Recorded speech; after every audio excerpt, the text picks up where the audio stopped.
వాస్తవంగా చెప్పాలంటే నిన్న ఈ వీడియో అంటే ఇది టెలికాస్ట్ అయిన తర్వాత నారా లోకేష్ గారు మాట్లాడటం జరిగింది. చాలా మంచిది, విక్టిమ్స్ కి న్యాయం జరగాలి. అందరూ ఆంధ్రప్రదేశ్ వాళ్ళే కొంతమంది దాంట్లో. డెఫినెట్ గా హోమ్ మినిస్టర్ గారిని కలవండి, నేను ఇన్ఫార్మ్ చేస్తాను రోషన్ అన్నారు. నాకు నిజంగా చాలా గ్రేట్ అనిపించింది నాకు. ఎందుకంటే అంత బిజీగా ఉండే ఒక పొలిటీషియన్ అమరావతి క్యాపిటల్ అనౌన్స్ అయిపోయి రకరకాల బిజీగా ఉండే ఒక వ్యక్తి మంత్రి, అంటే మంత్రితో పాటు సీఎం కొడుకు అన్ని చక్కదిద్దుకోవాల్సిన అవసరం కూడా తనకుంది. ఇప్పుడు కొత్తగా ఎమ్మెల్యేలు అయిన వాళ్ళు, మంత్రులు అయిన వాళ్ళే అసలు గెలిచిన తర్వాత వాళ్ళు బిల్డప్ చెప్పలేము మనం.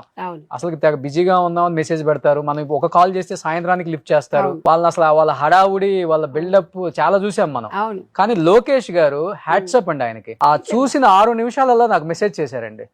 6 నిమిషాలలో 6 minutes లో ఆయన ఎంత బిజీగా ఉంటారు నాకు అనిపించింది. అంటే ఆయన గవర్నమెంట్ వచ్చిన తర్వాత కూడా ఒక మాట అన్నారు, ఏదన్నా మంచి మంచి కార్యక్రమాలు చేస్తుంటారు, ఆంధ్రప్రదేశ్ లో ఏదైనా ఇబ్బంది వచ్చినప్పుడు నాకు ఒక మెసేజ్ చేయండి, డ్యూ టు మై కమిట్మెంట్స్ నేను బిజీగా ఉంటే మర్చిపోతాను, ఒక రిమైండర్ పెట్టండి నాకు, నా టీమ్ కి చెప్పడం, లేకపోతే నేను బిజీ నుంచి బయటకు వచ్చిన తర్వాత దీన్ని సొల్యూషన్ ఎతకడం చేద్దాం అని చెప్పారు. చిన్న చిన్న ఏదన్నా వచ్చినప్పుడు మేము ఎమ్మెల్యేలు క్లోజ్ ఉంటారు కాబట్టి చెప్పేస్తాం మనం. ఒక ఇష్యూ, ఇంత పెద్ద ఇష్యూ, పెద్ద స్కామ్ అన్నారు కాబట్టి ఆయనకి చెప్తే విత్ ఇన్ 6 minutes లో రియాక్ట్ అయ్యారండి. చూడండి ఎవరవుతారు అట్లా.